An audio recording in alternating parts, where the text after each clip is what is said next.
What's going on, guys? Welcome back to Fantasy Lutfi, and I do want to apologize for missing out on Gameweek 29 preview.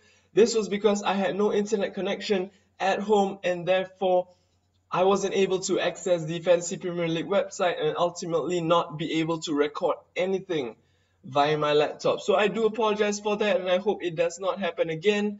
And let's get back to it. This is Gameweek 29 review. So let's take a look at my team and followed by the dream team to see how teams have performed in Fantasy Premier League. So as you can see here, I got a whooping 86 points. I was really happy with the results there. 33 points above the average of 53 points. And it was really decent, I should say. So let's take a look at my team right now. Geraldo Gomes in goal. Considered one against Leicester, but because he had 5 saves, so that amounted to 1 extra point, and therefore the 3 points there. For my defense, no clean sheets for this week, but Toby Alderweireld scored, and Hector Bellerin had 2 assists.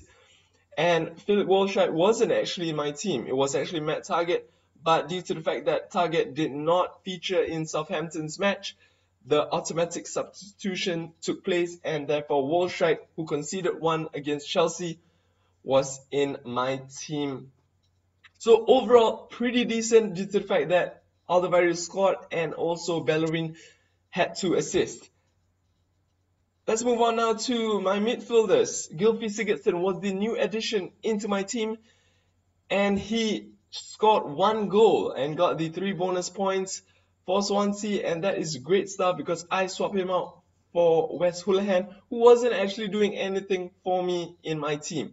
Next up, Riyad Mahrez, as you know, scoring a goal in Leicester's win. Really crucial goal because that puts Leicester 5 points clear in the Premier League at the top of the table. So great stuff there by Riyad Mahrez. Dimitri Payet, on the other hand, if you guys have been following my videos, I always say that he is the inspiration for West Ham, and true enough, he was the inspiration against Everton. They were down 2-0 and they got back 1 goal, 2-1. And Payet had a goal and an assist after that to make it 3-2. West Ham actually won Everton 3-2 eventually. So great stuff there by Payet. Really important key man for West Ham. Ross Barkley, on the other hand, pretty disappointing against West Ham, did not feature in any of Everton's goal and actually got a yellow card, and therefore 1 point only for him for Gameweek 29. And lastly, my strikers. Sergio Aguero was my captain, 22 points for him. Jamie Vardy, nothing doing, therefore 2 points. And then Harry Kane, who actually scored a goal against Arsenal, and therefore 6 points for him. So I want to talk about Sergio Aguero for a bit. How much he could actually have gotten instead of just 11 points. So he actually missed a penalty, as you can see, so that is a -2. If he did not miss the penalty, it means that he would have scored the penalty. So if we take away this -2 and we add in a +4, so it'll be a 13 plus 4, which is 17. And when you have 17 and when you times it by 2, because he is the captain, he actually got 17 times 2, which is 34 points. That is some crazy stuff, but due to the fact that he actually missed a penalty, it was a -2, -4 for those who have captained him. So it was really a waste. He could have scored a hat-trick, but I'm pretty happy with the 22 points that he's gotten me. So now let's take a look at the dream team for Gameweek 29. Pretty interesting stuff, I should say. The best goalkeeper, let's take a look at it, and it is Kasper Schmeichel of Leicester City. And the top player is King from Bournemouth. I actually think he scored a goal. Yes, he actually scored a goal and actually had an assist and the 3 bonus points. So let's take a look. Kasper Schmeichel in goal, probably the clean sheets and also some bonus points and maybe the saves. Yes, he had 4 saves and amounted to 1 point, 2 bonus points, clean sheet, and also the minutes played.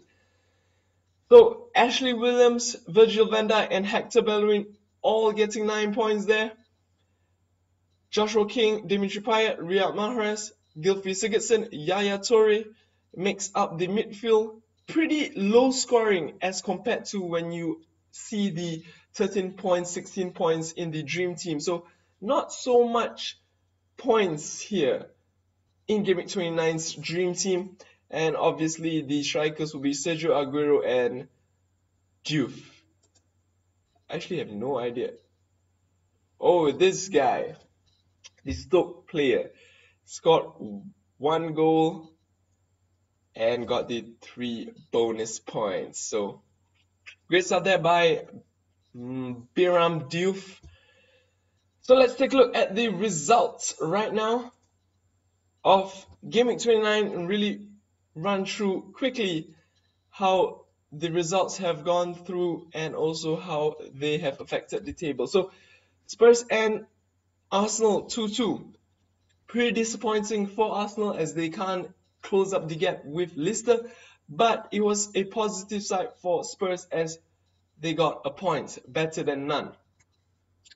So moving on to Chelsea and Stoke. Stoke played really well in this match, took the lead actually, but eventually conceded against Chelsea.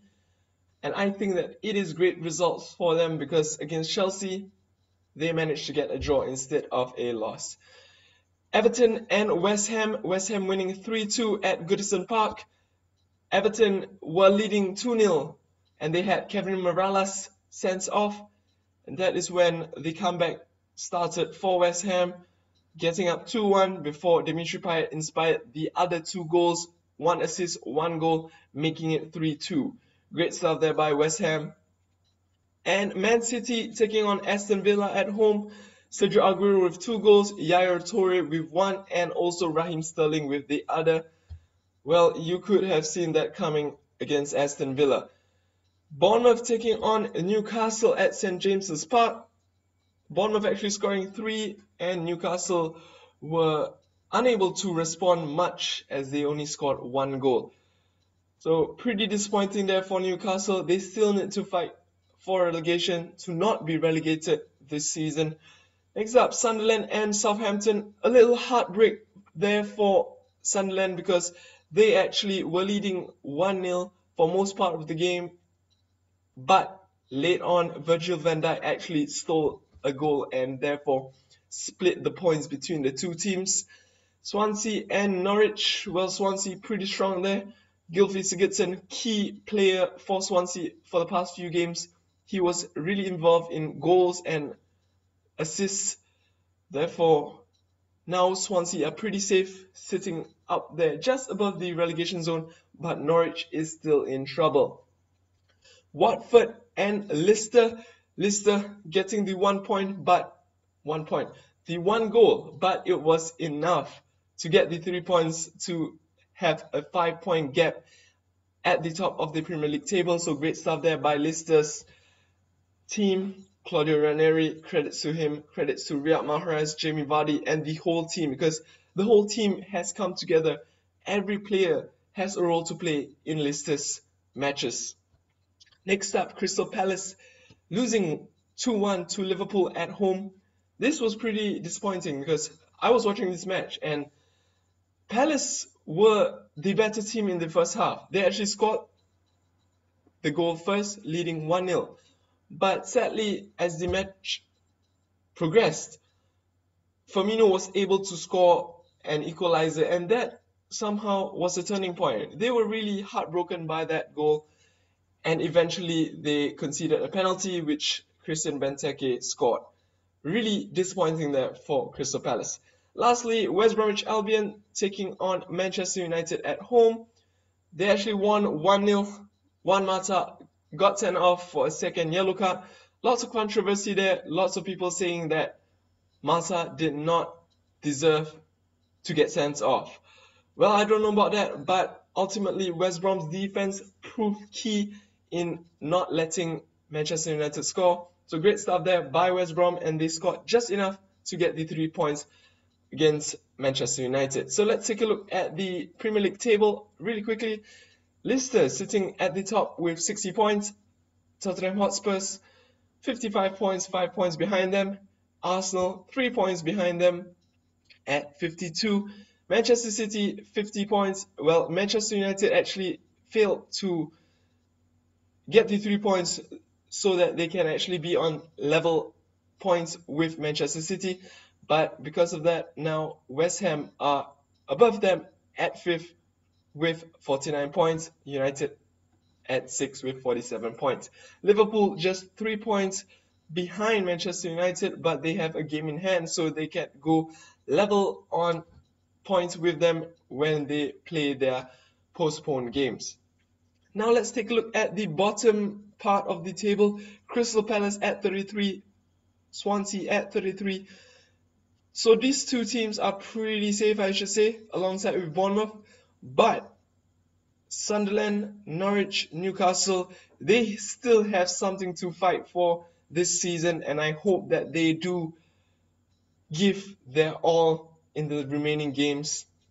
Aston Villa, I don't think they'll be able to make it. As much as I want them to be able to stay up 16 points with 29 games, I don't think it is possible. And as you can see, the gap is actually 8 points. So it's pretty far for them to actually get out of the relegation zone. So that is it for my Game Week 29 review. I hope you guys enjoyed this review, and I'll be coming up with Game Week 30 preview really soon. So do give a thumbs up if you have enjoyed this video. Do comment in how your team performed and how you scored in Game Week 29 in the comment section down below. And if you're wondering how to plan for Game Week 30, I actually have some how to plan for blank game weeks and also how to use your wildcards and bench boost and triple captain. So I'll post the links in the description below. So guys, do subscribe to me. I really do appreciate the support you guys have been giving me for the past few weeks. Thank you guys so much for watching, and I'll check you guys soon. Take care.